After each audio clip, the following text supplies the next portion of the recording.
कुंडली हरदेवर विठ्ठल श्री ज्ञानदेव तुकाराम पंढरीनाथ भगवान की जय। श्री गणेशाय नमः, श्री पांडुरंगाय नमः, श्री प्रभु रामचंद्राय नमः। 14 सत्र मत बारण आणि द्रव्यालंकार भरून नानाव श्री पंडुनंदन द्वारके दिसे पूजिला। कथेचं अनुसंधान ग्रंथ करते श्री संत श्रीधर स्वामी या ठिकाणी सांगतायत धर्मराजाचा राजसूय यज्ञ आहे आणि त्या यज्ञाला भगवान परमात्मा आलेला आहे। अनेक प्रकारचे द्रव्य आहे, राजे लोक करभार घेऊन आलेले। जिथं भगवान परमात्मा आहे तिथं कशाचीही कमतरता नाही, असंख्य असणारा द्रव्य संपत्ती घेऊन अनेक रथ आहेत, हत्ती भरून घोडे भरून असणारी संपत्ती घेऊन सर्व राजे यज्ञासाठी आले। सकळ देशीचे द्रपवर घेऊन पातले करभार 88 सहस्त्र ऋषीवर शिष्य सहित पातले। आणि धर्मराजाचा यज्ञ आहे आणि धर्मराजा प्रतापी आहे, त्याचे असणारे 4 भाऊ अतिशय पुरुषार्थी, 4 दिशेला जाऊन 4 भावांनी सगळा दिग्विजय करून आलेले होते। आणि त्यावेळेस 56 देशीचे राजे लोक सर्व करभार द्रव्य घेऊन धर्मराजाच्या भेटीसाठी आले। जरासंधाचे बंदी पडले 22 सहस्त्र राजे सोडविले, तितकेही यज्ञ पावयाले करभार घेऊन या। जरासंधाच्या बंदीशाळेमध्ये पडलेले 22,000 राजे, भीमाने जरासंधाला मारलं, 22,000 राजे मुक्त केले, सोडवले। आणि भीमाचा उपकार मानून धर्मराजाच्या यज्ञासाठी 22,000 राजे सगळं असणारे संपत्ती घेऊन धर्माच्या भेटीसाठी आले। गणाच्या राशिया पार स्वर्गावून पाठवी, त्रिदशा सहित सुरेश्वर विमानारूढ पातसे। आणि धनाचे अफार राशी, धनाच्या ढिगाराच्या ढिगारा, पर्वतच्या पर्वत धनाचे संपत्तीचे, सगळ्या संपत्तीचा मालक कुबेर आहे। देव हे काळाचे, धन कुबेराचे, तेथे मनुष्याचे काय आहे। आणि सर्व इष्टिटीचा मालक कुबेर आहे। त्या कुबेराने स्वर्गावरून सगळी संपत्ती पाठवली। तिन्ही देवासहित त्रिदिशाश्वर सगळ्या देवांचा राजा इंद्र सुद्धा विमानामध्ये बसून सोहळा पाहू लागला। नवग्रसु प्रसन्न जय लाभे उभे कर जोडून, श्रीराम भक्त विभीषण आनंद पाहो पातला। आणि 9ही ग्रह सुप्रसन्न आहे, जिथं भगवान परमात्मा आहे, त्याच्यामुळे कुठलाही ग्रह वाकडी दृष्टी कोणत्याच ग्रहाची त्या ठिकाणी नव्हती। 9ही ग्रहाचा असणारा सुप्रसन्न मुखचंद्र होता। जय आणि विजय, लाभ आणि यश दोन्ही हात जोडून उभे होते, अशा प्रकारे सांगतात। सप्तदिव्ये 56 देश नवखंडीचे नराधीश, भीष्म द्रोणादि कौरवेश पुत्र सहित धृतराष्ट्र। आणि मग आता धर्मराजाचा यज्ञ आहे, त्याच्यामुळे 56 देशीचे राजा आलेले होते। भीष्माचार्य, द्रोणाचार्य, कृपाचार्य, धृतराष्ट्र महाराज आहे, संजय, विदुर आहे आणि त्याची असणारी 100 पोरं सगळे कौरव त्या यज्ञासाठी आले।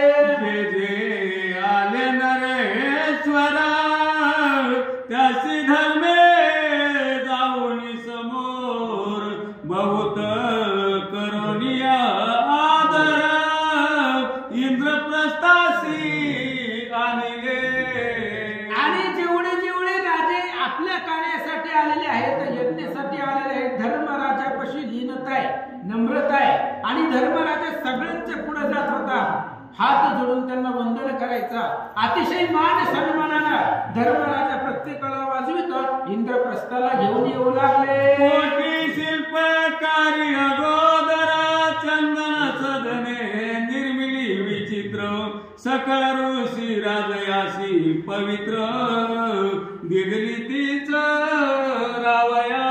आणि धर्मराजाने शिल्पकार, मंदिर बनवणारी, आताच्या भाषेत इंजिनियर, जी काय असणारं बांधकामाचं डिपार्टमेंट ज्याच्याकडे असतं अशा प्रकारची इंजिनियर पुढे पाठवलेली होती धर्मराजानं.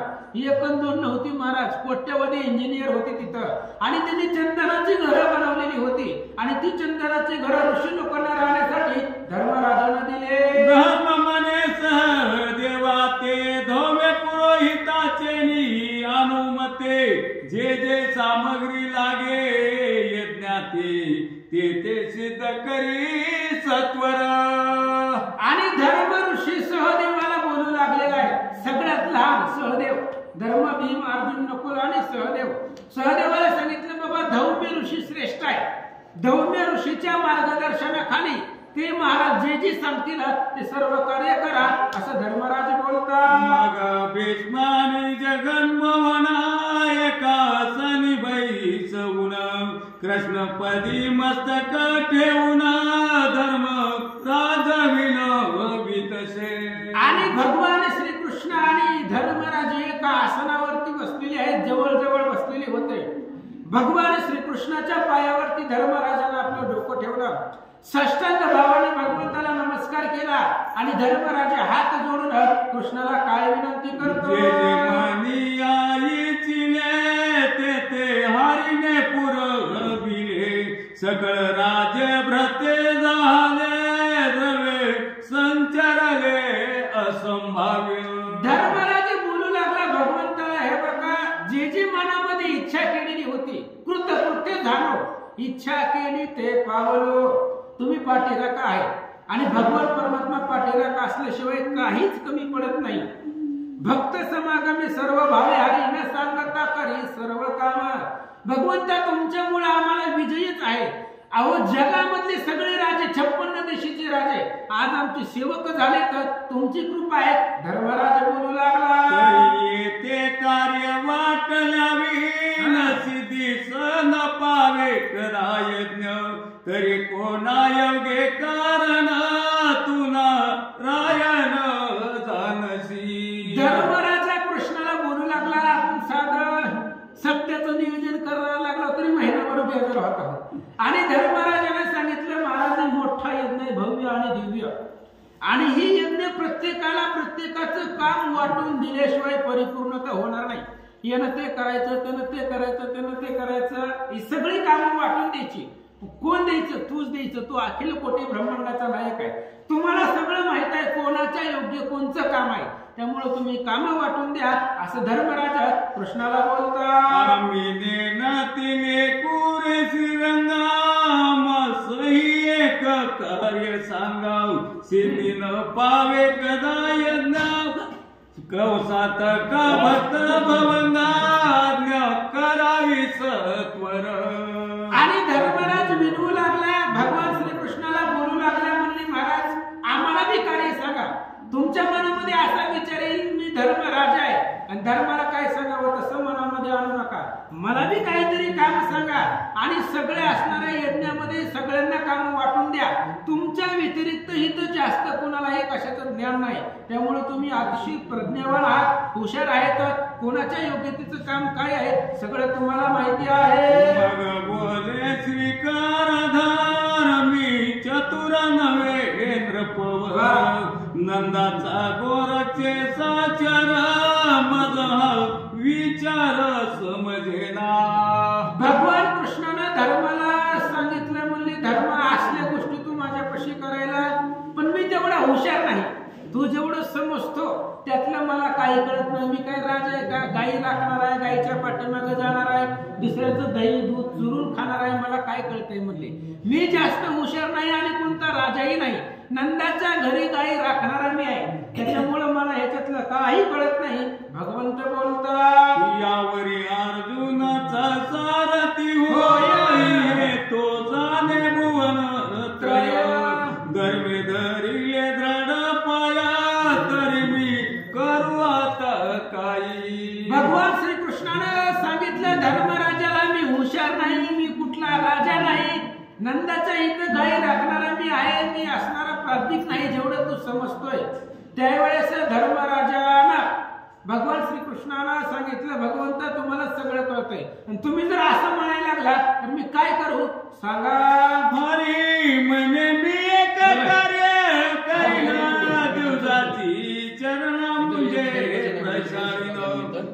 आता तुम्ही आला म्हणले नंतर ही विभाग ते तिकडे विभाग चालते चालले काय चालले आम्हाला तिथं उद्याला वर्षश्राद्धाचं भजन होतं त्याच्यामुळे आता तुम्ही निवांत चालता येईल आम्ही गडबडची करायला लागलो त्याच्यामुळे गडबड करत होता पण मग आता तुमचं चलू द्या निवांत आम्ही जाणार थोडं अर्धा घेऊनच तुम्ही आला म्हणले चलू द्या व्यवस्थित मग कशाला गडबड करायची ते बालाजी महाराजांनी मला फोन केला मी नाही बोलले तुम्ही या म्हणून मी आलो ते बालाजी महाराजांनीच फोन केला हो मला. बरं झालं तुम्ही आला होते उलट आम्हाला तिकडे भागवायला येते हरी म्हणे मी एक कार्य करीना दिवसाची चरणा बुजे प्रशाळीन आणि उचिष्ट पात्रे काढीना इतके कारण मग द्यावे. कृष्णाने धर्मराजाला सांगितलं मला काही कळत नाही फक्त मला एक कळतंय काय जेवलेल्या उष्ट्या पत्रवळ्या उचलायचं काम आपलं आहे. भगवान श्रीकृष्ण म्हणताय आपण लाजतो आपण उचलत नाही लग्नामध्ये कुठल्या देवकार्यामध्ये सत्यामध्ये आपण घाबरतो लाजतो उष्ट्या पत्रवळ्या उचलायला. भगवंताने सांगितलं धर्म मला यज्ञातलं काहीच काम देऊ नको मी एकच काम करतो. लोक जी काही इथं असणाऱ्या यज्ञामध्ये जेवण करतील त्यांची जेवलेली उष्ट्या पत्रवळ्या मी उचलतो आणि जे यज्ञाला येतील त्यांचं पाय धुण्याचं काम माझ्याकडे दे मला बाकी काही येत नाही. ऋषीची लागतील जे उपचार ते पुरवावे समग्र द्रोण ज्ञाने द्रोण पुत्र स्वस्थ मा करो हे. मग भगवान श्रीकृष्णाने सांगायला सुरुवात केली आधी स्वतःकडे कार्य वाटून घेतलं मी हे करू शकतो आणि पुन्हा सांगितलं ऋषी लोकांना जे जे लागत इथं यज्ञामध्ये जे कमतरता असेल ज्याची अपेक्षा महाराज मंडळीला असेल महाराजांची सगळी सोय करायची द्रोणाचार्यांच्या आज्ञेनं आणि दुष्टधुम्न यांनी ती असणारी करावी असं सांगतात. द्रव्य लागेल जे आपण ते विदुरे द्यावे समग्र राजपूजनासी चतुर संजय शिष्य व्यासाचा. आणि जे जर समजा द्रव्य काही लागत असेल यज्ञासाठी पंक्तीसाठी लागत असेल कुठल्या कार्यक्रमासाठी जर वित्त पैसा लागत असेल तर ते विदुर महाराजांकडे डिपार्टमेंटली आहे त्यांनी प्रत्येकाला पैशाचा हिशोब ठेवावा कुणाला काय लागतंय किती लागतंय सगळं लिहून ठेवावं आणि विदुर महाराजांनी ते योग्य त्याप्रमाणे द्यावे. संजय व्यास महाराजांचा शिष्य संजय आहे आणि राजकामासाठी तो प्रवीण आहे तेच काम करेल असं भगवंत बोलतात. त्याची भक्ष्य भोजनाची विचारणा हे कार्य सांग दुशासनावश मन धर्म राया. आणि कृष्णाने सांगितलं इथं येण्यासाठी प्रत्येकाची जेवणाची व्यवस्था तुम्ही करायची प्रत्येकाला बोलायचं महाराज जेवण करून जावा जेवल्याशिवाय जाऊ नका प्रत्येकाच्या जेवणाची विचारपूस दुःशासनानं करावी असं भगवंत बोलतात. ब्राह्मणाची दक्षिणा सदा देईल द्रोणाचार्य महाराज जो प्रताप सूर्य तेज पुंज वेदेज्ञ आणि रण पंडित. आणि या यज्ञामध्ये आल्यानंतर ना ब्राह्मणाला दक्षिणा देण्याचं कुठल्या ब्राह्मणाकडे किती ज्ञान आहे कोणाला काय येते हे कुणाला कळणार आहे. द्रोणाचार्य महाराज अतिशय प्राज्ञिक आहे ते आणि त्या ब्राह्मणाकडे किती काय येतं त्यांना ते माहिती आहे त्यामुळं ब्राह्मणाचं पाकिट पॅक करायचं काम द्रोणाचार्याकडे असेल असं भगवंत बोलतात. राजे भाऊ धने ती दृष्टीशी पाहुनी दुर्योधने मग भंडारी ठेवी जे यज्ञावश्य म्हणजे पंडू पुत्र. आणि त्यावेळेस भगवान श्रीकृष्ण सांगू लागले इथं या कार्यासाठी काही लोक दान धर्म करतात कोणी पैसे देतं कोणी काही जे जसं जमल तसं सहकार्य करतात. मग अफाट द्रव्य जी येईल ती द्रव्य भंडारामध्ये ठेवण्याचं काम दुर्योधनानं करावं. यज्ञासी येतील नाना विघ्ने तितुकी निवारावी ब्राह्मणाची प्रार्थना भीमेने भोजन वेळ करावी. आणि भगवान श्रीकृष्ण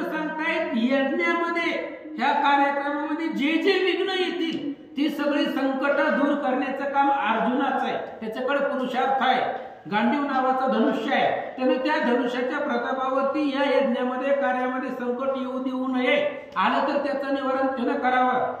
भीमसेन आहे. भीमाकडे एकच काम असेल, ज्यावेळेस सगळे जेवणाला बसतील त्यावेळेस प्रत्येकाची प्रार्थना करायची, कोणाला किती पाहिजे ते सगळं भीमानं बघावं, पंक्तीमध्ये फिरावं असं कृष्ण बोलतात. मन मला गंधक्षदा दुपादी परिमळ द्रव्य तत्वत ही अर्पावी समस्त नकुळा लागी सांगितले. आणि भगवान श्रीकृष्णाने सांगितलं प्रत्येकाच्या गळ्यामध्ये फुलाचा हार दिसला पाहिजे.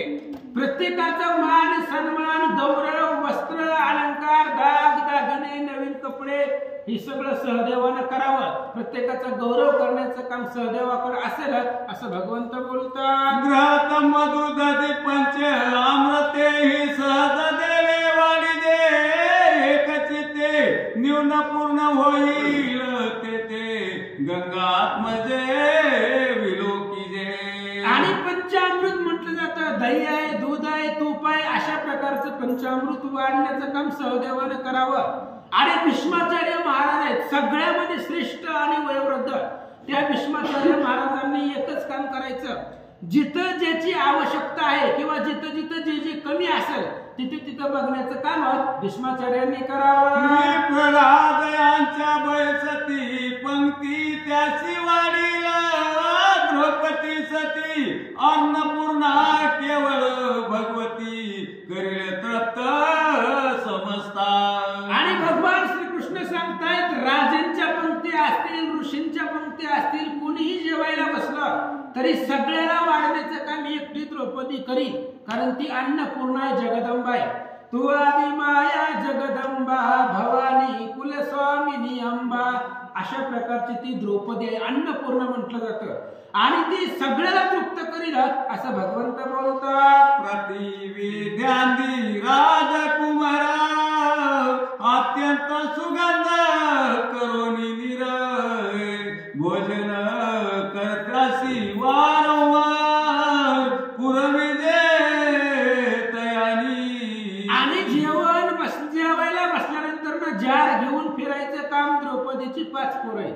आणि त्या द्रौपदीच्या 5 मुलांनी प्रत्येकाला पाणी सुगंधित शुद्ध जल फिल्टर केलेलं पाणी प्रत्येकाच्या असणाऱ्या गिलासामध्ये प्रत्येकाच्या जागेवर जाऊन पाणी पोचवण्याचं काम द्रौपदीच्या मुलांनी करावं. विचित्र एक तांबूल सहज पत्र हे द्रष्ट धुमासी सांगा विचार युधिष्ठिरावश्य म्हणे. आणि कृष्ण धर्मराजाला सांगतायत जेवण झाल्यानंतर ना पान खाण्याचा पानाचं पान सुपारी जी काय काय लागतं, बरंच काय लागतं जेवल्यावर, आणि ती पान सुपारी वाटण्याचं काम दुष्टधुम्नाकडे असेल, द्रौपदीचे बंधुराज, आणि त्यांच्याकडे ते काम द्यावं असं कृष्ण धर्माला सांगतात. धर्मराया तू यजमान भवते घेऊनी दिव्य ब्राह्मण येता सांग करी यज्ञ जेणे त्रिभुवन धन्य म्हणे. भगवान श्रीकृष्ण सांगताय धर्मा तू यजमान आहे, तू इथला यज्ञाचा कार्यकर्ता आहे, त्यामुळे असा यज्ञ करायचा जेणे त्रिभुवन धन्य म्हणे. संपूर्ण विश्वामध्ये या त्रिभुवनामध्ये तुझ्या यज्ञाला धन्यता दिली पाहिजे असा यज्ञ तू करावा. ऋषित्व नेमिले चौघे जण कमलोद्भव मुख्य पूर्ण दुजा सत्यवती हृदय रत्न वेदांत सूर्य केवळ जो. आणि त्या यज्ञासाठी मुख्य 4 ऋषीची नेमणूक केली. हे 88,000 ऋषी मंडळ आलेलं होतं. आणि ते असणाऱ्या यज्ञाचा कार्यक्रम पाहण्यासाठी यज्ञाची व्यवस्था करण्यासाठी मुख्य 4 ऋषींची नेमणूक केली होती. पहिला ब्रह्मदेवाचा पोरगा नारद महाराज आहे, दुसरा सत्यवती सूत व्यास महाराज आहे, तिसरे सांगा वाचा. तिजा ब्रह्मानंद वरी वचिष्ठ चौथा याज्ञवल्क वरिष्ठ हे चौघे ऋषित्व स्पष्ट धर्मराजा योजिका. आणि 4 ऋषी श्रेष्ठ आहेत. पहिलं नारद महाराज आहे, दुसरं व्यास महाराज आहे, तिसरं वशिष्ठ महाराज आहेत, भगवान परमात्मा श्रीरामचंद्राचे गुरु. आणि चौथी जी आहे ती याज्ञवल्क आहे. ही याज्ञवल्क ब्रह्मवेत्ता आहे. जगामध्ये 4 ब्रह्मवेत्ता आहेत. कपिल, याज्ञवल्क, शुक, श्री दत्तात्रेय चौथा, देक. ही 4 यज्ञवेत्ते आहेत, ब्रह्मवेत्ते आहेत. आणि त्या 4 ब्रह्मवेत्यामधला याज्ञवल्क याची नेमणूक भगवान श्रीकृष्ण करतात. राजानी बदन भनंगदीन सर्वासियांना समान, हे मुख्य प्रभूचे लक्षण यज्ञ पूर्ण होई तेने. कृष्णाने सांगितलं, धर्मा तुझ्या यज्ञामध्ये प्रत्येक जण तृप्त झाला पाहिजे. कारण अन्नदान असं आहे, एकच अन्नदान हे असणाऱ्या सगळ्या जीवाची तृप्ती करतं. नाहीतर तुम्ही सोनं द्या, चांदी द्या, कपडे द्या, किती तरी द्या, कोण नको म्हणणार आहे का? पण जेवताना जर थोडासा भात जास्त झाला की आता बस, काय झालं, समाधान झालं. म्हणजे पोट भरून मिळेल असं अन्नदान आहे. आणि म्हणून हे असणाऱ्या सगळ्या यज्ञामध्ये गरीब असो, राजा असो, रंक असो, दीन असो, कुणीही असो, प्रत्येकाला समान अन्नदान झालं पाहिजे. त्यामुळेच तुझा यज्ञ सफल होईल. भगवंत बोलतात, आईची आज्ञा देवोनी सकला मग यज्ञासी आरंभ केला. दीक्षाग्रही धर्म बैसला विप्रासहित मकला जवळी. आणि अशा प्रकारचं सर्वांना काम वाटून दिली. कोणी कोणी कोणतं कोणतं काम करायचं धर्मराजाला भगवंतानी सांगितलं. योग्य अशा प्रकारचा चांगला सुमुहूर्त पाहिला गेला. आणि त्या सुमुहूर्ताच्या दिवशी राजसूय यज्ञाला प्रारंभ धर्मराजाने केला. 1 संवत्सर पर्यंत वसुधारा खंड चालत, जात वेद झाला तृप्त, न्यून पदार्थ एकही न दिसे. आणि ज्या दिवशी यज्ञाला सुरुवात केली तिथून 1 वर्ष पर्यंत धर्मराजाचा राजसूय यज्ञ चालला. आणि त्या यज्ञामध्ये तुपाची अखंड धार होती, कधीही खंड न पडणारी. त्याच्यामुळं अग्निदेवता जे आहेत ते अग्निदेवता प्रसन्न झाले असं सांगतात. विभाग पाहून या समस्त जय जयकारे देव गर्जत, असंभाव्य पुष्प वृष्टी होत शक्र प्रस्तावरी पै. आणि धर्मराजाचा यज्ञ बघण्यासाठी सगळे देव लोक विमानामधून पाहत होते. भव्य आणि दिव्य भविष्य कधी पाठीमाग झाला नाही अशा प्रकारचा यज्ञ, राजसूय यज्ञ. आणि ते यज्ञ पाहिल्यानंतर देव लोक विमानामधून स्वर्गातून फुलांचा वर्षाव भगवंतावर करू लागले. राजे थोर लहान रत्न ताटी करीती भोजन, षडासान्न जेविती पूर्ण जे दुर्लभ सुराते. आणि मग तिथं असणारे लहान लेकरापासून म्हाताऱ्या माणसापर्यंत जेवायला त्यांना पत्रवळ्या नव्हत्या, आपल्यासारख्या रत्नाची ताटं होती.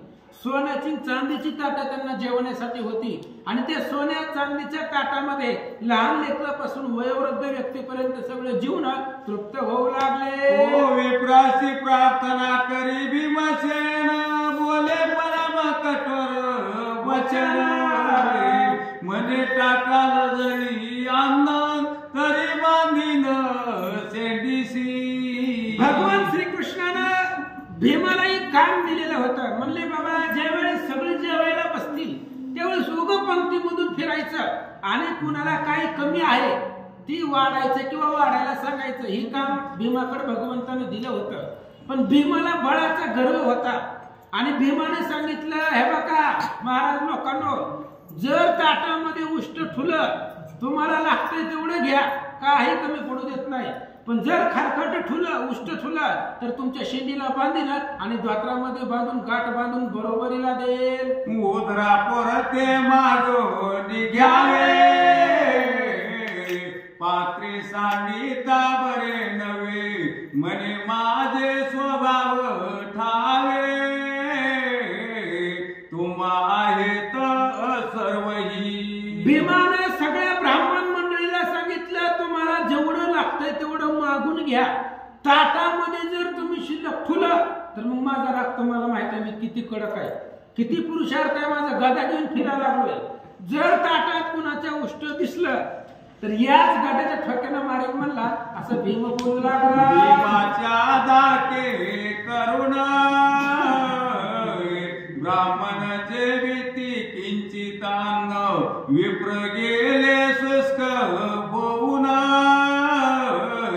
ते जग जीवने झाली तळे. भगवान परमात्म्याने ओळखलं. भगवंताने विचार केला ही ब्राह्मण मंडळी खायला पंचपक्वान्नाचं आहे, गुलाबजामुन बासुंदी असलं खायला असताना सुद्धा हे ब्राह्मण वाळून का चालले, महाराज लोकांची तब्येत का सुधारणार नाही. भगवान श्रीकृष्णानं ओळखलं. मग का? कारण ब्राह्मण लोक कमी जेवत होते. भीम पंक्तीतनं फिरायला ज्यावेळेस ब्राह्मण जेवाय बसले की बाबा गादा घेऊन आलाच, त्याच्यामुळं कोणी पोटभर जेवत नव्हतं. उपाशी राहू, कमी खाऊ, पण जर ताटामध्ये राहिलं तरी बाबा मारेल. त्याच्यामुळं भीमाच्या धाकानं कोणी पोटभर जेवत नव्हतं आणि ब्राह्मणाची तब्येत वाढून चाललेली कृष्णाने ओळखला. भीमासी माने जग जीवन गंध मादन ऋषी निपुण याशी सत्वर आना बोलावून आगत्य आहे त्याचे. भगवंतानं भीमाला बोलवलं, महाराज इकडे या. भास्करांची पंक्तीत नाही हिंडायचं, इकडे या म्हणले. तुमच्याकडे काम आहे. ह्या यज्ञाला सगळे आले पण गंधमादन नावाचे ऋषी राहिले आणि त्यांना बोलवायला कोणी गेलंच नाही, त्यांना फोन बी कोणी केला नाही. त्यामुळे तुम्ही जावा आणि त्या गंधमादन ऋषींना घेऊन या, त्यांचं इथं महत्वाचं काम आहे असं भगवान श्रीकृष्ण भीमाला सांगतात. भीमाचे ठाई अभिमान मीच एक बळे आढळा पूर्ण व क्रोधर जात वेगे करून गंधमादन आनावया श्रीराम जय जय राम. आणि मग भगवान श्रीकृष्णाचं बोलणं भीमानं ऐकलं. भीमाची छाती फुगली. भगवंतानं काम सांगितल्यामुळं म्हणले आपल्याशिवाय दुसरं कोण करणार आहे का? आमच्याशिवाय दुसरं कोण? भीम म्हणतोय आपल्याशिवाय कोण दुसरं काम करणार आहे. म्हणले चला जे अर्थी आपल्याला सांगितले ते अर्थी आपण जगामध्ये बलवान आहोत आणि आपण ते करू शकतोय कृष्णानं म्हणून आपल्याला सांगितलं. आणि भगवान श्रीकृष्णाच्या सांगण्यावर भीम गंधमादन महाराजांना आणायला निघाला. वाटेसी जायचा महापर्वत व्रत वेसद निभवत बैसलासे हनुमंत पुचे टाळवे टाकोनिया. आणि ज्या वेळेस भीम निघाला तडा तडा तडा पाय आधी तापटीत निघालेला होता गंधमादन महाराजांना आणण्यासाठी. आणि गेल्याबरोबर रस्त्यामध्ये बजरंगबली हनुमंतराय केवळ रुद्राचा अवतार रुद्रत्वाची स्वय शंकर उभय ध्येय श्रीरामचंद्र अशा प्रकारचा रुद्राचा अवतार म्हणजे हनुमानजी आहे. आणि ते हनुमंतानं वृद्धवेश धारण केलेला होता आणि शेपटी आडवी रस्त्यावरती टाकलेली होती आणि हनुमंतराय झाडाखाली बसले. तिथं भीम महाराज आले. तसे भीमा बोले प्रौढी वानरा वाटेचे पुच्छ काढी मज जाणे आहे तातडी ऋषी दर्शना कारणे. आणि भीम गेले गेले त्या वानराला म्हणाला महाराज ती आडवा शेपूट काय टाकले ते काढा म्हणे. ओलांडून जाऊ नये. शेपूट आहे ती तुम्ही म्हातारे आहेत वृद्ध आहेत कशाला आडवा ठेवले. मला महाराजाच्या दर्शनाला जायचंय, त्यांना आणायला जायचंय, त्यामुळे तुझी ही वाटेमध्ये शेपटी टाकले ती जरा बाजूला घे असं भीम वानराला हनुमंत बोले नम्र वचन भीमा मज आले आहे वृद्धपण हे पुचे जड झाले पूर्ण आता माझे मी उचले ना. आणि हनुमंताने सांगितलं म्हणले बाबा ताकद तुझ्यामध्ये आहे का माझ्यामध्ये? तडा तडा तडा पाय आधी तापटीत आला. म्हणजे काय कर तूच ही शिफ्टी बाजूला काढ. आता मी झालोय म्हातारा, मला काय चालायला येत नाही, उठायला येत नाही, ही शिपूट मला उचलत नाही. त्याच्यामुळे तूच चालता चालता उचलून बाजूला ठेव आणि तुझ्या कामाला निघून जा. तरी तू बलिया बिभीषण एकीकडे ठेवी पुच उचलून अवश्य म्हणे कोणती नंदन पुच उचलू पाहतसे. आणि हनुमंताने सांगितलं भीम महाराज तुम्ही पराक्रमी आहे. 9 सहस्त्र वारणाचे बळ 9,000 हत्तीचं बळ तुमच्या अंगात आहे. एवढे बल संपन्न तुम्ही आहात. तुम्ही ती शिफ्टी बाजूला काढा असं त्या हनुमंतानं बोलल्याबरोबर भीम आपलं एक हात लावून शेपटी उचलू लागला. नवसहस्रवारणाचे बळ ते भीमसेने वेचिले सकळ परिपोचन बळे आढळ जैसे आचल पडियेला. भीमानं एका हातानं बघितलं ती उचलतय का, शेपूट उचललं नाही. भीमानं 2 हात लावले. 9,000 हत्तीचं बळ भीमाच्या अंगामध्ये होता आणि ती सगळं ताकदीनं ती शेपटी उचलायला गेला. पण जसं पर्वत पडावा आचळ त्या पद्धतीने शेपटी पडलेली होती. तिला एवढी सुद्धा शेपटी भीमाला जागेवरनं हल्ली नाही. हात झाला बिभीषण गदा गदा सेवायो नंदन मने धर्मानुजा गर्व सांडून कृष्ण भजनी राहे तू. आणि ज्यावेळेस भीमाला शेपटी हल्लीच नाही जागेवरची, भीम थकला घामेघूम झाला पण शेपटी काय जागेवरची हल्ली नाही. त्यावेळेस हनुमंतराय हसू लागले. हनुमंताने सांगितलं तुला लय गर्व आहे आणि गर्व सोडून भगवान श्रीकृष्णाचं निश्चळ भावनेनं भजन कर. हनुमंतराय बोलतात भीमेस्तवनी हनुमंता म्हणे तू आवडसी रघुनाथा दशास बळ दर्पहंता सीता स्वकहरता तुझी पै. मग भीमाच्या लक्षामध्ये आलं हे सर्वसामान्य वानर नाही, हनुमंतराय आहेत असं समजल्यावर मग हनुमंतरायाची स्तुती करायला सुरुवात केली. उडाला तो उडाला कपिंद्र उडाला समुद्र लंघोनी लंकेत गेला. लंकेत जाऊन विचार केला नमस्कार माझा त्या मारुतीला. भीमाने सांगितलं बजरंगबली तुम्ही रामचंद्राला आवडतात, रामाचे प्रिय आहेत, सीतेचा शोध तुम्ही केला असं भीमराजा बोलतात. निराभिमानी भीमासी देखिले मग पोचे हनुमंते काढिले गंधमादन पर्वतासी ते वेळे धर्मानुज पातला. आणि मग लगेच निराभिमान पाहिलं. भीमाचा गर्व संपला. भीमाचा जे काय अंगामधली ताकदीचा गर्व होता तो गर्व नाहीसा झाला. अभिमान संपल्यामुळं आणि अभिमान गेला. तुका म्हणे देव झाला. आपण देव होत नाही, आपल्याला देव भेटत नाही, आपल्याकडे गर्व आणि अभिमान आहे. जे तर गर्व आणि अभिमान ते अवश्यही अपमान झाला भीमाचा. त्याच्यामुळं निराभिमान भीमाला पाहिलं आणि हनुमंतरायानं आपलं भव्य दिव्य स्वरूप धारण केलं आणि सांगितलं बाबा कृष्णाचं भजन कर. दृष्टी देखिला गंधमादनांग जैसे दिव्य सुवर्ण परितयासी सुकराचे वदन दुर्गंध पूर्ण येतसे. आणि भीम निघाला गंधमादन पर्वतावर गेला. गंधमादन ऋषींना पाहिलं पण त्या महाराजाची अशी अवस्था होती मानापासून खाली सगळं अंग सोन्याचं होतं आणि मुंडक डुकराचं होतं आणि त्या मुखामधून सगळी वास येत होती, दुर्गंधी सुटलेली होती, सुवर्णाची कांती होती आणि तोंड डुकराचं होतं. असं भीमानं पाहिलं. भीमे केला नमस्कार उभा राहिला जोडोनी कर म्हणे तुम्हासी पाचारी यादवेंद्र याग होतो धर्म सदरी. आणि भीमानं पाहिलं. भीमाला सुद्धा किळस आली. महाराजाकडे बघून म्हणले कृष्णानं पाठवलंय कुठं आपल्याला. जाऊ दे म्हणले आता भगवंतानं पाठवलंय.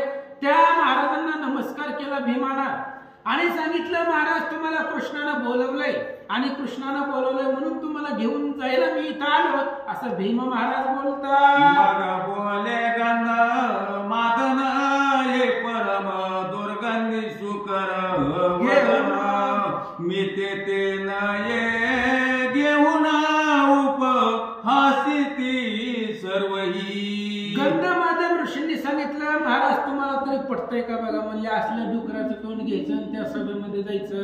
तिथं सगळे असणारे वेद संपन्न ऋषी मंडळी आहेत, मोठमोठाले पृथ्वीचे राजे आलेले आहेत आणि मी माझं असलं स्वरूप घेऊन त्या ठिकाणी जाणं योग्य वाटतंय का, चांगलं दिसतंय का असं बोलू लागला. भीमा मन ऋषी तुमची कांती सुवर्णायसी ऐसे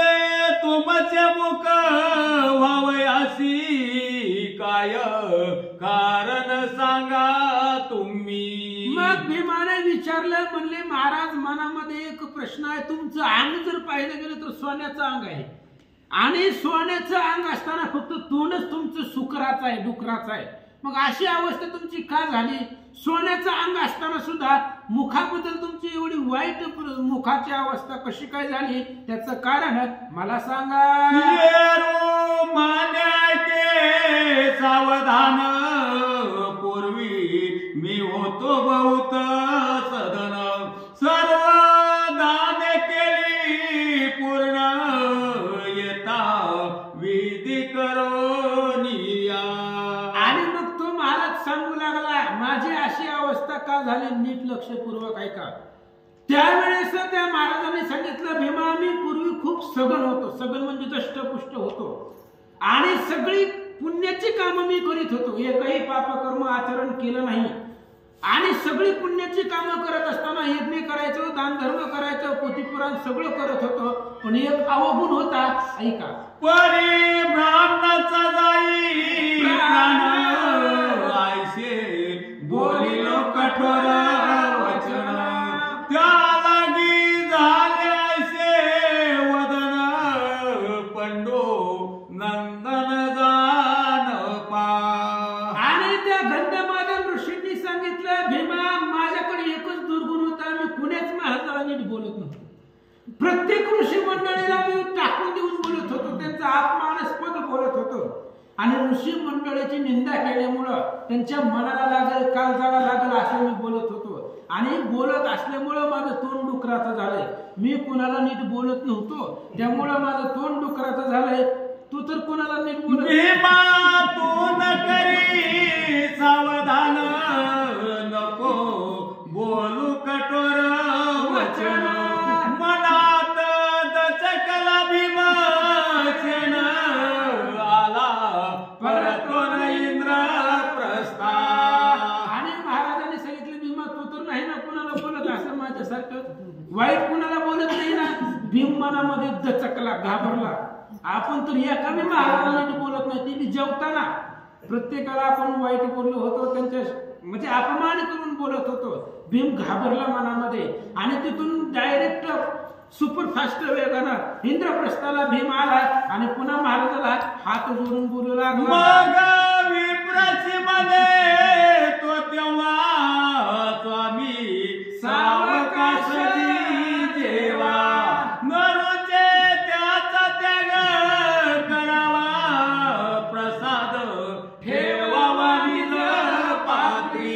भीम पळत पळत हस्तिनापूरला आला आणि त्यानं गदा बाजूला ठेवली. पहिल्यांदा पंक्तीमध्ये गेला आणि महाराजाच्या ब्राह्मणाच्या पाया पडून सांगू लागला, महाराज काय तुम्हाला उष्टी ठेवायचं तेवढं ठेवा, माझं काही म्हणणं नाही.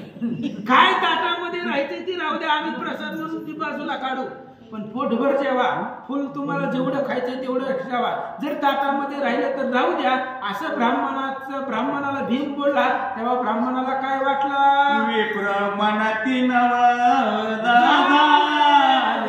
यासी गुण कोणी लाविले, प्रार्थना करिता नम्र बोले, आमुचे फळले भाग्य हे वाटे.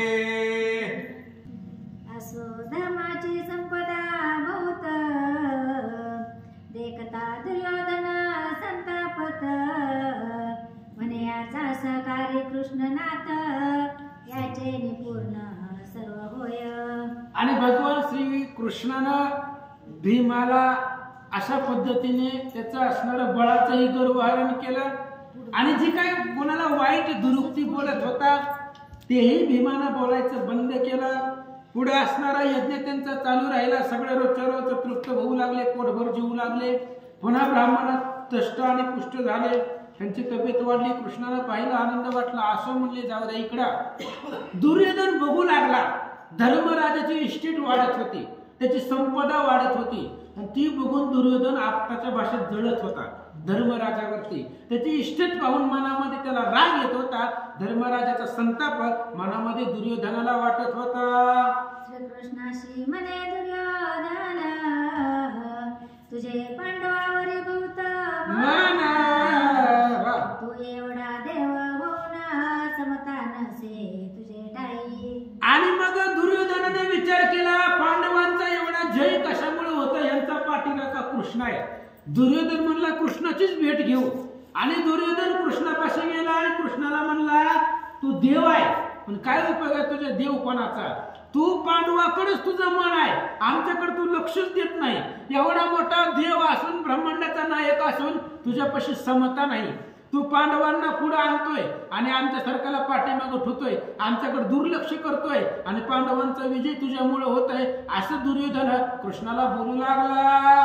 पांडवाकडे जशी प्रीती तैसी आम्हाकडे नाही वृत्ती. तुझे ठाई भत श्रीपती नवल माझं वाटतचे. दुर्योधनाने सांगितले कृष्णा नवल वाटतंय आम्हाला. अरे तुझं मन पांडवाकडे आहे, देवाकडे असा भेदभाव नसतोय. देवाला सगळी लेकरं सारखी असते ती.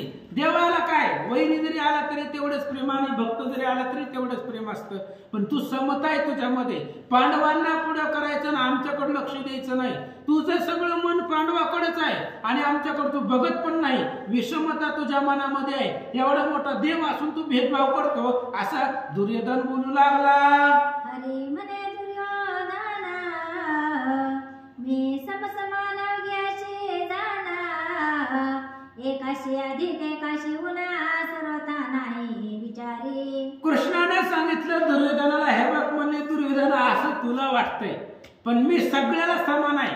जसं उजेड घरामध्ये दिवा लावलेला असावा आणि दिवा घरातल्या माणसांना बी उजेड देतोय आणि बाहेर चोर आल्यावर दिवा काय बंद होतोय का, त्याला बी उजेड देतोय.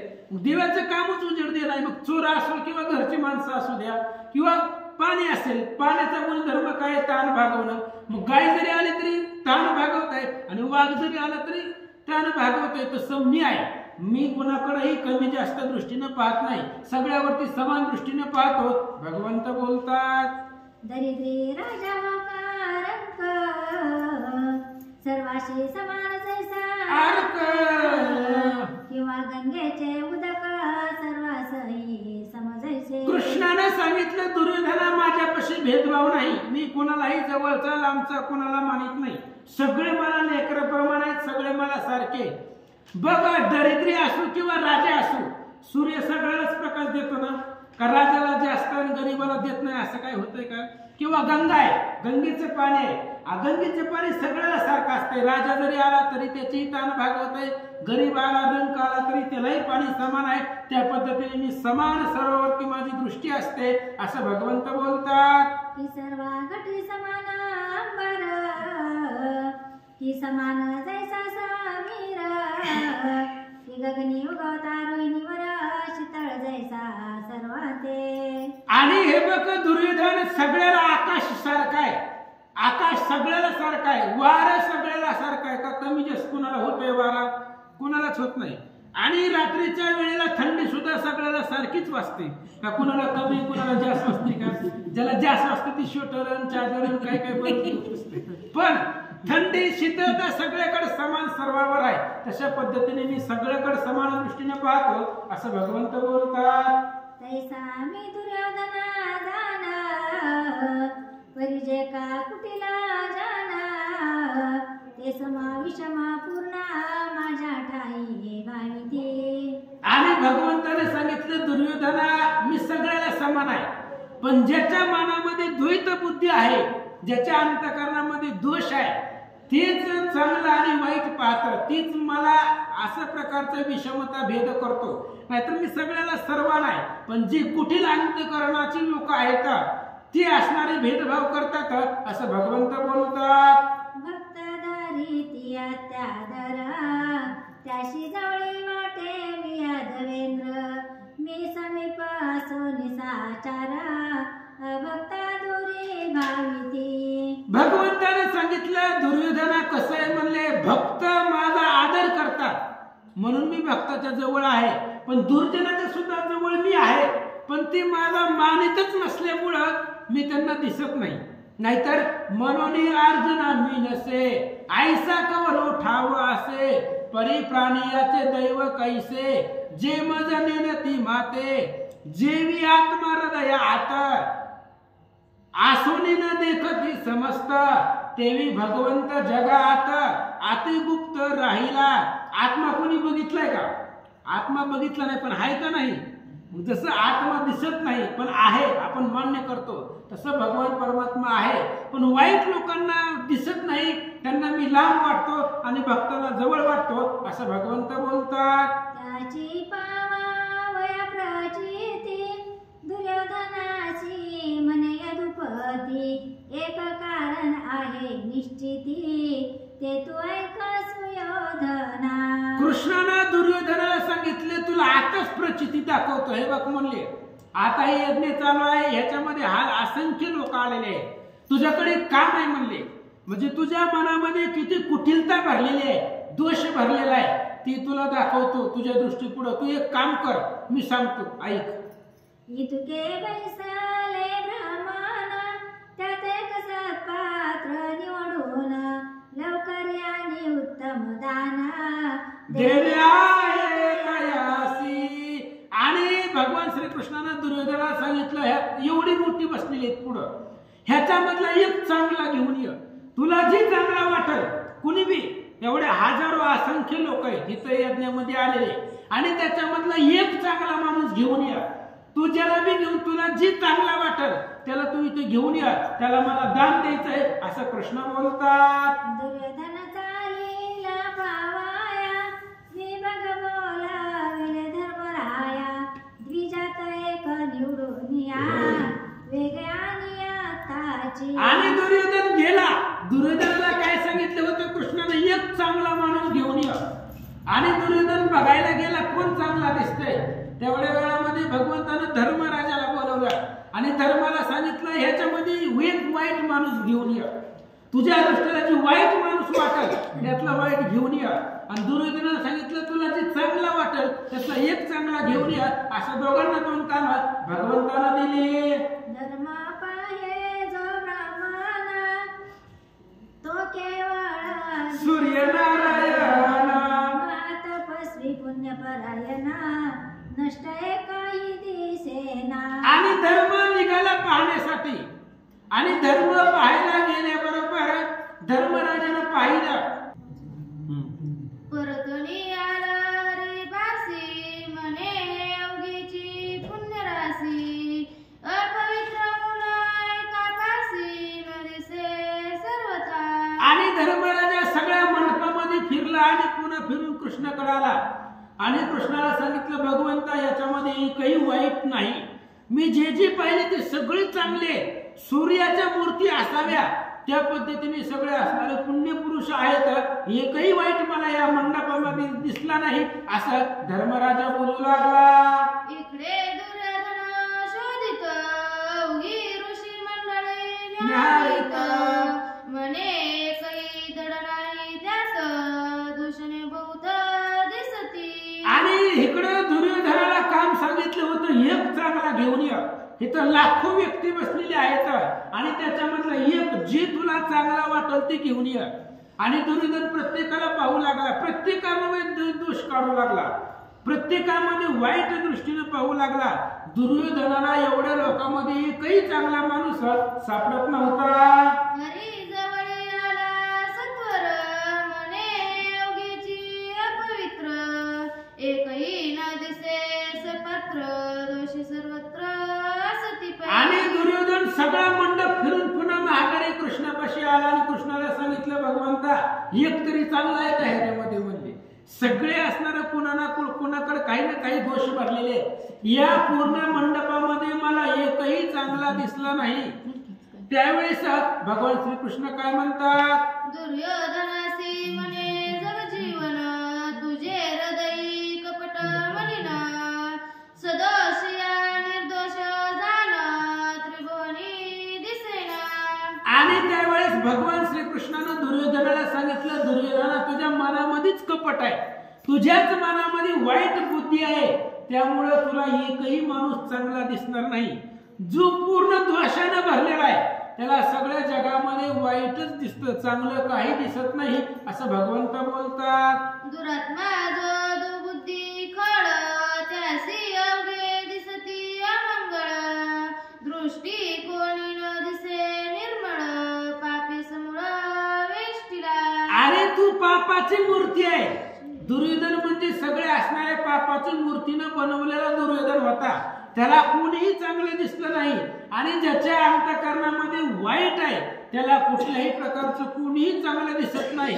तीच तुझी अवस्था आहे असं भगवंत दुर्योधनाला बोलतात. वेशेची नयनी सकळ स्त्रिया दिसती जारणी, तैसा तू दुरात्मा पापा खाणी, मलिन मनी सर्वदा.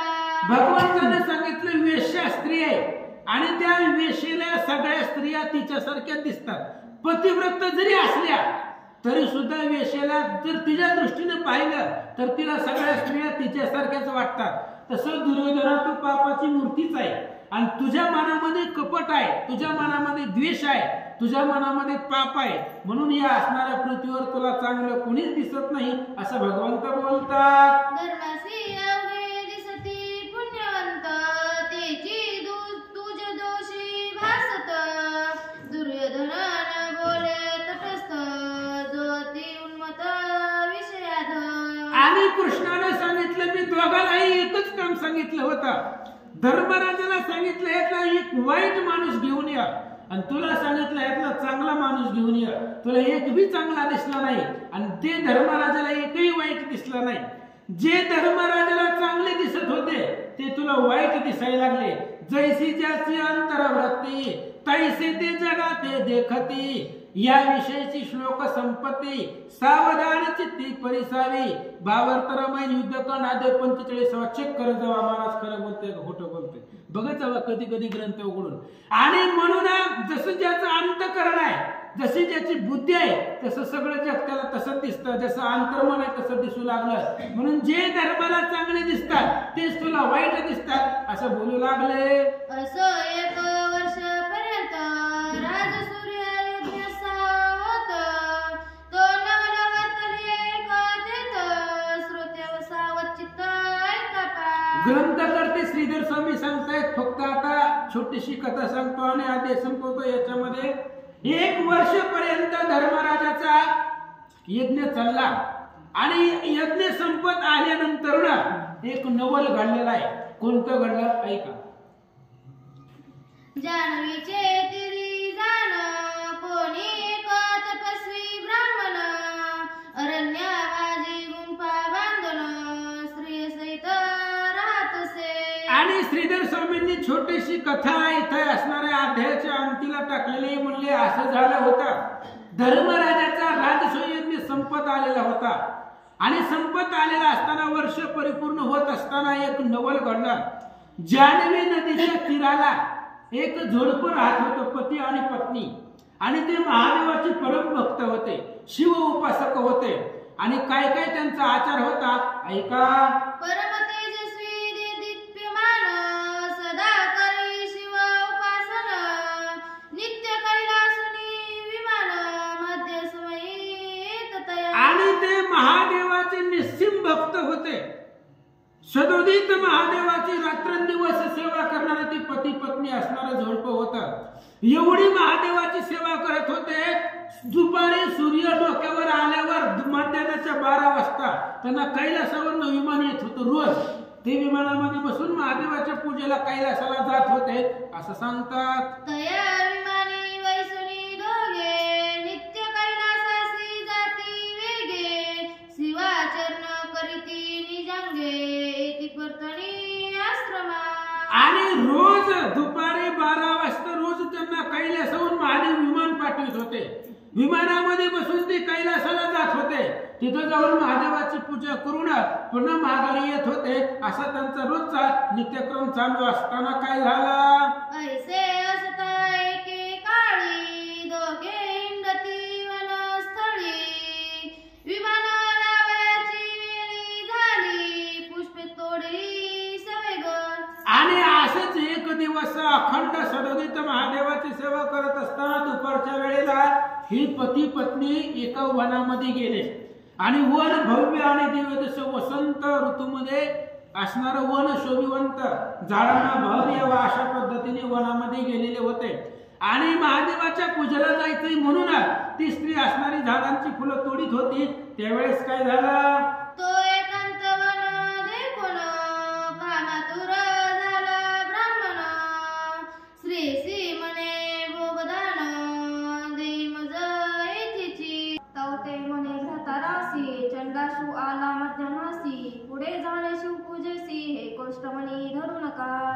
त्या स्त्रीने सांगितलं महाराज तुम्ही पुती पुराणातला आहो, धर्मातला आहो, तुम्हाला सगळं कळतं, मग असं का करायला लागला? अहो दुपारच्या 12 वाजलेल्या आहेत, त्या प्रत्येक कोणत्याही कार्याला वेळ असते आणि त्या वेळेला ते काम केलं तर योग्य राहतात. अहो दुपारच्या 12 वाजलेले आहेत, आपल्याला महादेवाच्या पूजेला जायचंय आणि तुम्ही मधीच असणारा स्त्री कामाचा आवेश मनामध्ये कुठून आणला? असं ती स्त्री ब्राह्मणाला बोलू लागले. तुम्ही सर्व शास्त्रीय निपुण बर्वे पवा विचारून तो कामे व्यापिली पूर्ण ती तनयन जाहले. आणि त्या स्त्रीने सांगितलं तुम्ही 6 शास्त्राचं पठण करणारे, वेदाचा अभ्यास करणारे, पुथी पुराणाचं ज्ञान सांगणारे तुम्ही निपुण आहात, सगळे शास्त्र तुमचे मुखोद्गत आहे आणि आता आपल्याला महादेवाच्या पूजेला जायचं नाही असणारी कामभावना तुमच्या मनामध्ये कुठून निर्माण झाली? पण कामातून माणसाला नाही लाज आणि नाही भीती, अशी अवस्था त्या ब्राह्मणाची झाली. अंतर भरले अनंगे पंत सोडून जाय अडमार्गे तो काळ सरपड डंखिला मेळगे प्राण गेला तत्काळ. आणि ते असणाऱ्या ब्राह्मणाची कामातूर अवस्था झाली, स्त्रीच्या माग तो जाऊ लागला. पण वाईट योग्य वेळेला जी काही वेळ नव्हती आणि अयोग्य वेळेला वाईट बुद्धी निर्माण झाल्यामुळं स्त्रीच्या पाठीमागे जात असताना एक भयंकर नाग त्या ठिकाणी होता आणि तो साप त्या ब्राह्मणाला चावला, जागेवर त्याचा जीव गेला. अचेतन पडले शरीर प्रेत जवळ स्त्री आली धावत अष्टहास्य शोक करीत ते नारद तेथ पातला. आणि मग ते असणारा साप चावल्याबरोबर तो मेला. विषारी साप होता भयंकर आणि साप चावल्याबरोबर जागेवर पाणी न मागता तो ब्राह्मण मेला. मेल्याबरोबर त्याची पत्नी स्त्री दुःख करू लागली. आता महादेवाच्या पूजेला जायचं होतं आणि अचानक मृत्यू पावले. पती मेल्यामुळे ती स्त्री रडू लागली. पण तेवढ्या वेळामध्ये महाराज नारद त्या ठिकाणी आले. नारद तुसे काय झाले एरिने जे झाले तेची कथिले नारद म्हणे काय केले का वचन मोडले भ्रतराचे. आणि नारदांनी विचारलं त्या स्त्रीला, बाई एवढ्या असणाऱ्या घनदाट अरण्यामध्ये जंगलामध्ये एकटी रडत बसली, काय झालं? त्या स्त्रीनं जी घडलं ते सगळं सांगितलं. नारद महाराजांनी सांगितलं ते नवरा होता तुमचा, कसला जरी असला तरी तो नवरा आहे. मग नवऱ्याचं वचनाचं उल्लंघन कशाला करायचं? जे म्हणतं तसं करायचं होतं असं महर्षी नारद त्या स्त्रीला बोलू लागले. तवती म्हणे नारद मुनी काही उपाय सांगा एक क्षणी एरू म्हणे शंकर प्रस्थानी घेऊनी प्रेत जाई सवेग. आणि त्या स्त्रीनं महाराजांना सांगितलं, म्हणले महाराज जी झाले ती झालंय म्हणलं, आता जी झालंय त्याला काय करता, पण आता माझा नवरा जिवंत होण्यासाठी काही उपाय तुमच्याकडे आहे का? म्हणून हनुमंत म्हणे रायासी दुःख निवेदावे साधूसी ते तात्काळ तयासी उपायासी योजिल. आपलं दुःख शेजाऱ्या पाजाऱ्याला सांगण्यापेक्षा एखाद्या महाराज लोकांना सांगावं, साधू संताला सांगावं, का ते त्याचं निवारण करत असतात. आता नारद महाराज संत आहे आणि त्या संताला त्या स्त्रीने आपली व्यथा सांगितली. नारद महाराजांनी तिथला उपाय सांगितला, ही प्रेत घे आणि जिथं धर्मराजाचा यज्ञ चालतोय त्या यज्ञामध्ये जाऊन ही प्रेत नेऊन आदळ. पुढे झाले नारद मुनी मागे ते प्रेत घेऊन यज्ञ मंडपात आम्ही अकस्मात टाकिले. आणि नारद महाराजांनी सांगितलं, तुला तर त्या धर्मराजाचं गाव माहित नसेल तर मी घेऊन जातो. पुढे नारद महाराज निघाले आणि पाठीमागं ते स्त्रीनं आपला पतीचा प्रेत जी होता ते प्रेत उचललं आणि नारद महाराज पुढे निघाले, स्त्री पाठीमागं निघाली आणि जिथं यज्ञ धर्मराजाचा चालतोय त्या यज्ञाच्या मध्यभागी ती प्रेत नेऊन ठेवलं.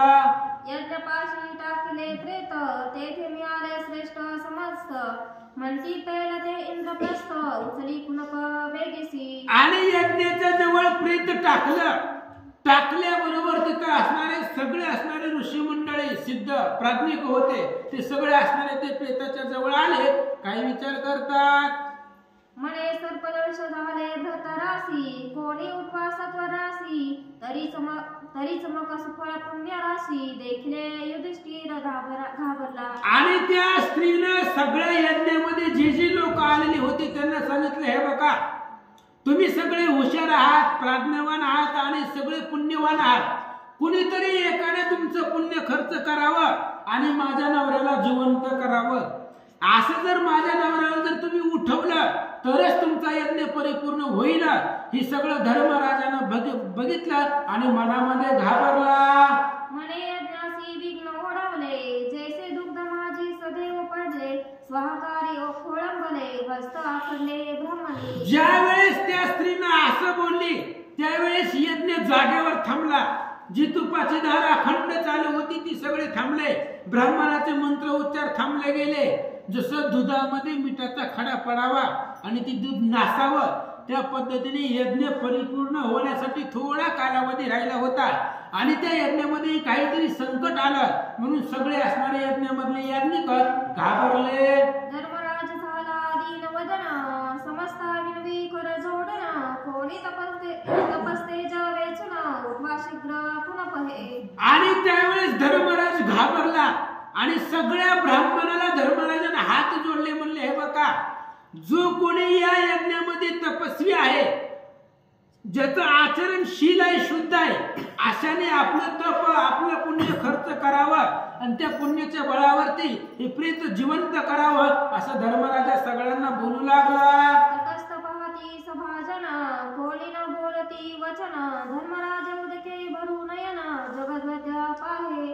आणि ज्या वेळेस सगळ्याकडे धर्मराजानं पाहिलं, सगळ्यांना विनंती केली, कोणी जागेवरनं उठना.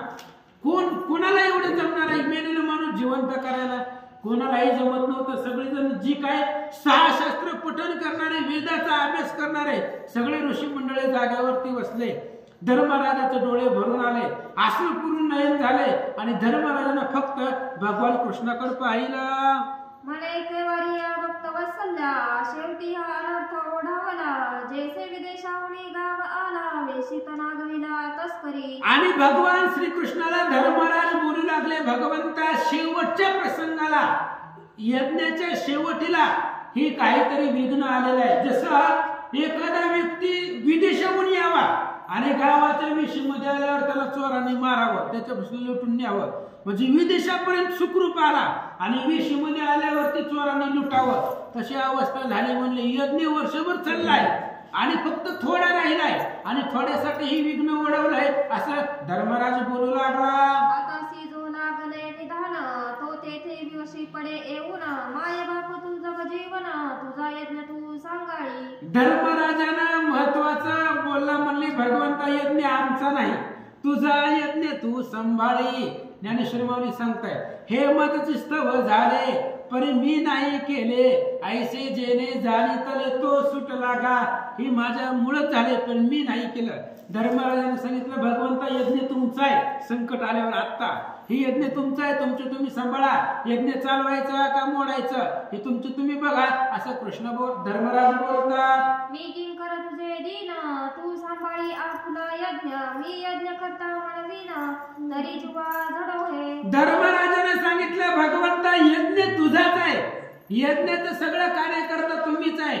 मी जर म्हटलं की यज्ञ करता मी आहे तर माझी असणारी जीभ जोडून जावं, माझी असणारी जीभ आताच्या आता जोडून जावं, कारण यज्ञ माझा नाही, यज्ञ तुझा आहे असं भगवान श्रीकृष्णाला धर्मराज बोलतात. एकुणी धर्माचे करुणा वचन गहिवरले भक्त जन. शशुपाळ दीन कौरव दुर्जन हर्षपूर्ण माहिती. आणि धर्मराजा भगवान श्रीकृष्णापाशी रडावं महाराज, पण देवापाशी कोणापाशी बी नाही. कारण देवापाशी रडलं की देव आर्त करुणेनं आपले हात ऐकतो आणि आपल्या मदतीला धावतो. गजेंद्रने काय केलं होतं महाराज, हजारो बायका होत्या, 100च्या वर अधिक पोरं होती, पण अंतकाळीला कोणी आला नाही. त्यावेळेस त्या गजेंद्राच्या लक्षात आलं, तुका म्हणे तुझं सोडविना कोणी, एका चक्र पाणी वाचवून या. एक भगवंत आहे, त्याच्याशिवाय आपल्याला कोणी सोडवू शकत नाही. आणि धर्मराजाने दीनभावाने कृष्णाकडे पाहिलं, भक्तजनाला गहिवर आला आणि वाईट दुर्योधन दुःशासन शकुनी कर्ण हे सगळे हातावर हात टाळायला हसू लागले. दुखाविती एकासी एक बरे म्हणती झाले कौतुक.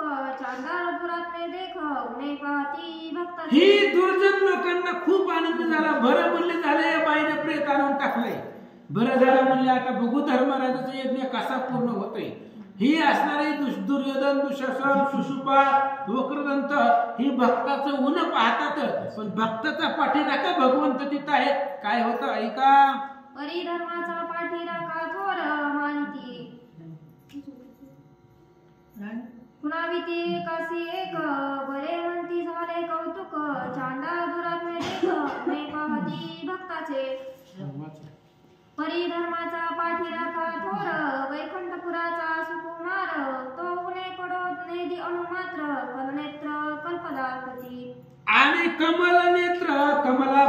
भगवान परमात्मा आहे महाराज तो.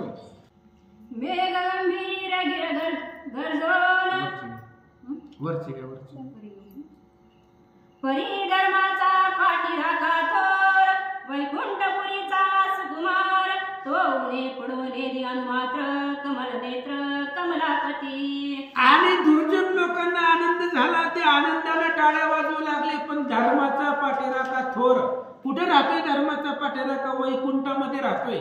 वैकुंठामध्ये राहणारा भगवान परमात्मा, दुधाच्या समुद्रामध्ये शेषाच्या पृष्ठीवरती शयन करणारा तो भगवंत आहे. भक्ताला कधीही संकटामध्ये पडू देत नाही. काय लाघव करतात ऐका. मेघ गंभीर गिरी गर्जन बोले रुक्मिणी प्राण जीवन मनमत जनक जनार्दन पांडव जन रक्षक.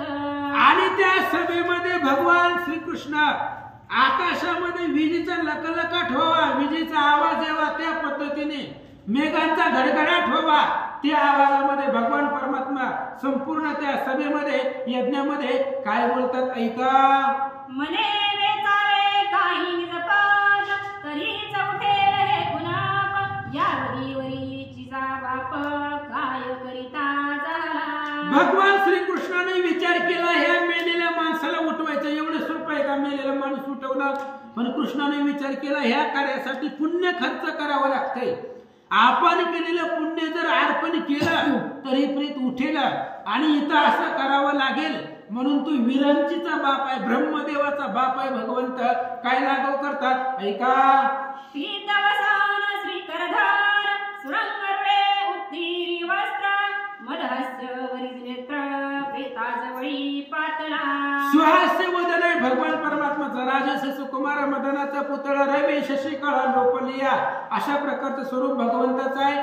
पीत वसन आहे, पिवळं वसन आहे, पिवळा पितंबर आहे. आणि असा असणारा भगवान परमात्मा उठला आणि जी काही मड प्रेत पडलेलं होतं त्या प्रेताच्या जवळ भगवंत आले. हाती घेतली रत्न जळित झारी सव्य करी होती पुण्यावरी कृष्ण द्वेषे जे पाप करी हासू लागले गडगडा. आणि भगवान श्रीकृष्ण त्या प्रेताच्या जवळ गेले आणि त्या उजव्या डाव्या हातामध्ये भगवंतानं झारी घेतली. झारी, त्या झारीमध्ये पाणी घेतलं, उजवा हात पुढे धरला, त्या झारीमधलं पाणी हातावरती टाकलं आणि जे काय आपलं पुण्य आहे ते पुण्य खर्च करून ते प्रेताला उठवणार होते. हे दुर्जन लोकांनी पाहिलं आणि एकमेकाच्या हातावरती हात देऊन हसू लागले. शिशुपालादी कौरव दुर्जन मनती हा काय आचरला पुण्य कोण ते तप केले निर्वाण जन्मांतरभ्या आजीवारी. आणि शिशुपाळ, वक्रदंत, दुर्योधन, दुःशासन, शकुनी मामा बोलू लागली, ह्या बाबाचं काय पुण्य आहे हो? लहानपणापासून दुसऱ्याच्या घरी सगळं लहानपणापासून चोरी मारी करीत आलेला कृष्ण आहे, ह्याच्यापाशी पुण्य आहेच काय की ज्या पुण्यावर हे प्रीत उठणार आहे? असं दुर्जन लोक बोलू लागले. महाकपटी चोरदार गोवळ्यांची उजिष्टे खाणार एक मनती धरालीर कौतुके पाहे उगेची. आणि ते दुर्जन लोक बोलू लागले, या कृष्णाकडे काय पुण्य आहे? लहानपणापासून दुसऱ्याच्या घरी चोऱ्या केलेल्या, गवळ्यांच्या घरचं उचिष्ट खाल्लेलं, गाय राखलेलं आहे, ह्याच्यापाशी काय पुण्य असणार आहे? दुसरं म्हणलं गप बस की थोड्या वेळ बघू म्हणलं काय होतंय. ह्याने संकल्प केल्यावर हे मड उठतंय का नाही ती बघू, असं आपापसामध्ये दुर्जन लोक बोलतात. तो काय बोले मधु कैवट भारी मी आजपर्यंत ब्रह्मचारी, तो अवघे हसती दुराचारी हस्त हस्ती हालनिया. तेवढ्या वेळामध्ये भगवान श्रीकृष्णाने सांगितलं, हातामध्ये पाणी घेतलं आणि पाणी हातावर टाकलं आणि ती पाणी प्रेत्यावर सोडत असताना भगवंत म्हणले, जन्मल्यापासून आजपर्यंत जर मी ब्रह्मचारी असेल. भगवंताला बायका किती होत्या? 16,108 एवढ्या बायका कृष्णाला होत्या. आणि कृष्णाने सांगितलं, आजपर्यंत जन्मल्यापासून आतापर्यंत जर मी ब्रह्मचारी असेल, एवढं म्हणल्याबरोबर दुर्जन लोक हातावर हात देऊन टाळ्या वाजून हसू लागले. ब्रह्मचर्य संकल्प करून ब्राह्मणांचे मुखी जीवन कृष्णे गालिताची खडबडून उठिला प्रत्यवेळी. पुंडलिक वरदान विठ्ठल श्री ज्ञानदेव तुकाराम पंढरीनाथ भगवान की जय, गोपाल कृष्ण भगवान की जय. पार्वती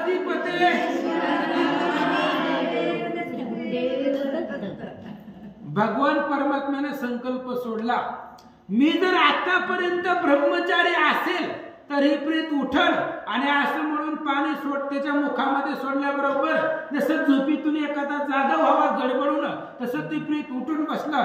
तुकाराम महाराज सांगताय, तो का म्हणे नटधारी भोग भोगुनी ब्रह्मचारी. भगवान परमात्मा महाराज 16,000 असले तरी तो ब्रह्मचारी आहे. जर तुम्हाला हे जाणून घ्यायचं असेल तर याच ग्रंथामधला 17वा अध्याय का रासलीलेचा. भगवान परमात्मा स्त्रियांपासून किती अलिप्त आहे आणि तो कसा ब्रह्मचारी आहे त्या अध्यायामध्ये श्रीधर स्वामी सांगतायत. पूर्ण ब्रह्मचारी भगवंत आहे. 16,000 असले तरी सुद्धा तो ब्रह्मचारी आहे आणि याच पुण्यावरती याच संकल्पावरती ती प्रेत उठून बसला. झाला एकची जय जयकार देवदर्शती सुमन संभार प्रेमे गाठला युधिष्ठिर भक्त अपार स्तविती तेव्हा. आणि ज्यावेळेस ती प्रेत उठून बसलं त्यावेळेस एकच जय जयकार केला. सर्वांनी भगवंताच्या नावाचा जय जयकार केला आणि ते प्रेत उठल्याबरोबर सर्व स्वर्गातल्या देव लोकांनी भगवंतावरती फुलांचा वर्षाव केला. कृष्ण द्वेषी दुर्जन ते वेळी अधोवलन झाले सकाळी आनंदली भक्त मंडळी पिटी टाळी सकळी की. आणि जी काही कृष्ण द्वेषी होते, हे दुःशासन शकुनी मामा कर्ण जी काही वाईट प्रवृत्तीची लोक होती त्यांनी खाली माना घातल्या, अधोवदन झाले आणि जे भगवंताचे निस्सीम भक्त होते त्यांना आनंद वाटला आणि आनंदाने टाळ्या वाजवू लागले. असो उठला तो ब्राह्मण धर्मे केले त्याचे पूजन स्त्री सहित गौरवून वस्त्रे भूषणे अर्पिली. असं म्हणले ते ब्राह्मण जिवंत झाला, मृत झालेला व्यक्ती भगवंताने उठवलं, त्याला काय आवड आहे महाराज. श्रीराम शरीर उठवी बैसवी श्रीराम शरीर निजवी फिरवी हे जाणतेनी स्वानुभवी एरा पदवी आतर्क्या. बघा आपण झोपतो आपल्या मनावर, पण उठवायचंय का नाही ते भगवंताच्या हातात आहे. आणि त्यानं जर नाहीच उठवलं तर उठवायला 4 जण लागते. ती दारामध्ये पुन्हा सकाळी गर्दीच, पाहुण्यारावळ्याला फोन करा, कारण ती सत्ता भगवंताची आहे. म्हणून त्याच्या मनामध्ये आलं तर ती सकाळी उठवतंय, त्याच्या मनामध्ये नसल असू दे म्हणले असं असणारा सर्व सत्ता भगवंताची आहे. आणि त्या भगवंताने ही प्रेत उठवला. मेलेला जिवंत करण्याचं सामर्थ्य भगवंताकडे होतं. धर्मराजाने त्या ब्राह्मणाची स्त्री सहित पूजा केली, त्यांना कपडे दाग दागिने अलंकार दिले आणि पाठवलं. तो यज्ञामधुनी एक जम्बूक अकस्मात निघाला एकाएक कुंड वेदिकेवरी बैसोडी रेग पुढील भविष्य वाखाणी. आणि त्या यज्ञामधून एक कोल्हा बाहेर निघाला, पाठावरती येऊन बसला. वाचक सूचकाच्या पुढे कोल्हा आला आणि त्या कोल्ह्याने सांगितलं, हे बघा ते असणाऱ्या यज्ञामध्ये प्रगट झाला. आणि त्या कोल्ह्याने सांगितलं पुढचं जे भविष्य आहे, उद्या जे होणार आहे ते असणारा कोल्हा बोलू लागला. काय होणार आहे ऐका. गरजोनी बोले शब्द येथे एकाच होईल शिरछेद पुढे दिसतो मोठा विरोध कल अगाध माजल. आणि त्या जंबुकानं त्या कोल्ह्यानं पुढचं भविष्य सांगितलं. याच यज्ञामध्ये आणि यज्ञ परिपूर्ण होताना एका जणाचा शिरछेद होणार आहे, मोठा कलह निर्माण होणार आहे आणि खूप गोंधळ या सभेमध्ये या यज्ञामध्ये होणार आहे असं तो कोल्हा पुढचं भविष्य बोलू लागला. येथोडी 13 वर्षे अवधारा निर्वीर होईल वसुंधरा जितके गोपाल धर्म मंदिरा तितके पुढे अटकी. आणि त्या कोल्ह्याने सांगितलं इथून 13 वर्षाच्या आतमध्ये 13 वर्षाच्या कालावधीमध्ये जे जे इथं आलेले आहेत ती एकही जिवंत राहणार नाही. सगळेजण जे जे राजे आलेले आहेत ते सगळे असणाऱ्या महासंग्रामामध्ये महाभारताच्या युद्धामध्ये मारले जातील असं पुढचं भविष्य त्या कोल्ह्याने सांगितलं. ऐसे तो जंबुक बोलिला तेथेच मग अदृश्य झाला असो पुढे स्वहा कार सारिला ब्रह्महस्ते करुणिया. असं म्हणले ते असणारा जंबूक बोलला, कोल्हा बोलला, त्याने सांगितलं एक जण मरेल आणि जे जे राजे आलेले आहेत ते इथून 13 वर्षाच्या आतमध्ये 13 वर्षाच्या कालावधीमध्ये पृथ्वी निक्षत्रिय होणार आहे, पृथ्वीवर कोणीही क्षत्रिय राहणार नाही अशा प्रकारचं भविष्य सांगितलं. पुन्हा यज्ञामध्ये गुप्त झाला आणि ब्राह्मणाने पुन्हा ते असणाऱ्या यज्ञामध्ये स्वाहाकार मंत्र म्हणायला सुरुवात केली. हे जैमिनी भारतीचे समंता श्रोती पाहिजे ऐसे यथार्थ श्रीकृष्णे उठविले प्रेत हे कथन येते तेची. आणि श्रीधर स्वामी सांगतायत हे जैमिनी पर्व आहे. महाभारतामध्ये 18 पर्व आहेत आणि ती असणारा समुद्रासारखा ग्रंथ आहे. त्या महाभारतामधलं जैमिनी पर्व मधली जी कथा आहे ती कथा मी इथे घेतलेली आहे. भगवान श्रीकृष्णानं यज्ञामध्ये प्रेत उठवलं, ती जैमिनी पर्वामधली कथा आहे, त्याच्यामधूनच मी घेतली असं श्रीधर स्वामी सांगतात. कथा आहे गोड ऐकिली मनोवणी हरी जय योजली पुढे शिशुपालाचे शिरवनमाळी छेदिले ते परिसाता. आणि श्रीधर स्वामी सांगतायत मी कथा वाचली होती त्या असणाऱ्या पर्वामध्ये, जैमिनी पर्वामध्ये, आणि मला गोड वाटली म्हणून हरिविजय ग्रंथामध्ये मी ती कथा लिहिली.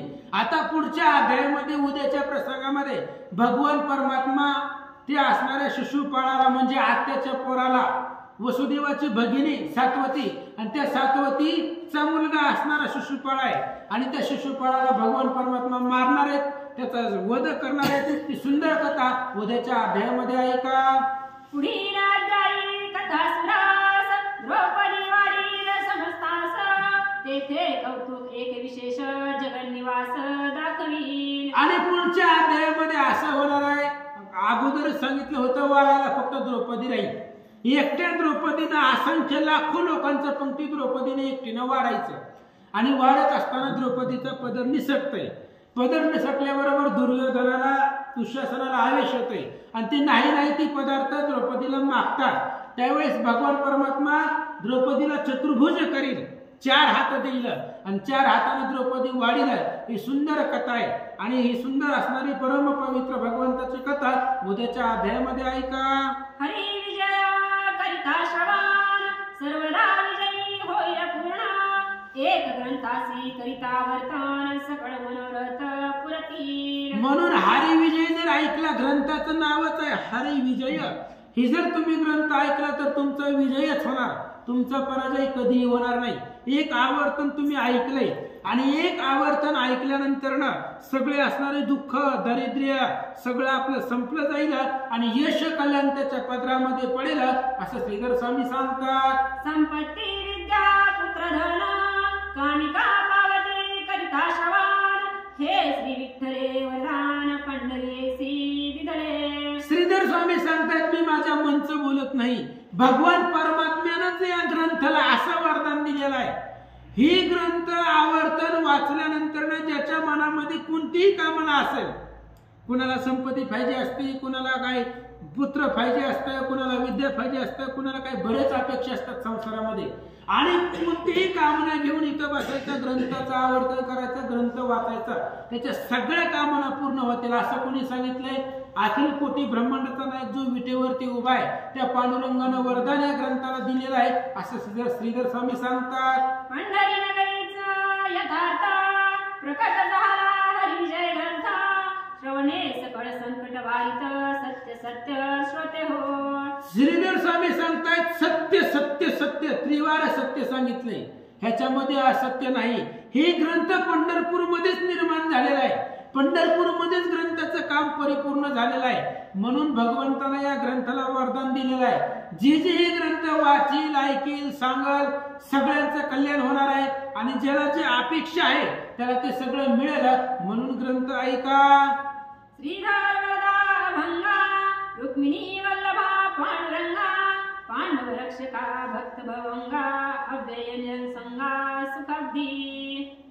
इति श्री हरिविजय ग्रंथ समंत हरि वंश भागवत परिसोत प्रेमळ पंडित त्रयस्त्रिय अध्याय गोडा श्रीकृष्ण वस्तु पुंडलिक वरदान विठ्ठल श्री ज्ञानदेव तुकाराम पंढरीनाथ भगवान की जय. गोपाल कृष्ण भगवान की जय. पार्वती पते महादेव वासुदेव हरी. अजून काय राहिलं?